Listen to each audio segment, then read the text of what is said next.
ನಮಸ್ಕಾರ. ಇವತ್ತು ನಾನು ಒಂದು ಸಂಸ್ಕೃತ ಶ್ಲೋಕ ಮತ್ತು ಅದರ ಅರ್ಥವನ್ನು ಹೇಳ್ತೀನಿ.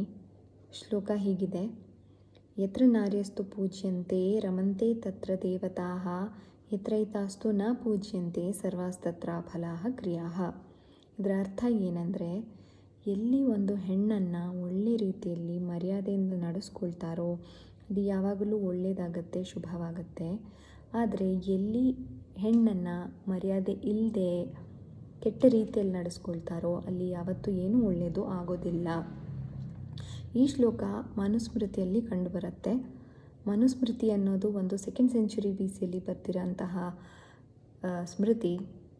ಯೋಚನೆ ಮಾಡಿ ನೋಡಿ, ನಮ್ಮ ಭಾರತ ದೇಶದಲ್ಲಿ ಅಷ್ಟು ಪ್ರಾಚೀನ ಕಾಲದಲ್ಲೇ ಒಂದು ಹೆಣ್ಣನ್ನು ಯಾವ ರೀತಿಯಲ್ಲಿ, ಅದು ಒಳ್ಳೆ ರೀತಿಯಲ್ಲಿ ನಡೆಸ್ಕೋಬೇಕು ಅಂತ ಹೇಳಿದ್ದಾರೆ. ನಮ್ಮ ಭಾರತೀಯ ಸಂಸ್ಕೃತಿ ಅನ್ನೋದು ಅದ್ಭುತವಾದಂತಹ ಒಂದು ಸಂಸ್ಕೃತಿ, ಮತ್ತು ನಾವೆಲ್ಲರೂ ಭಾರತೀಯರಾಗಿ ತುಂಬ ಹೆಮ್ಮೆ ಪಡಬೇಕು ಇದ್ರ ಬಗ್ಗೆ. So be proud to be an Indian and say with pride. ಜೈ ಹಿಂದ್, ವಂದೇ ಮಾತರಂ, ಪೀಸ್.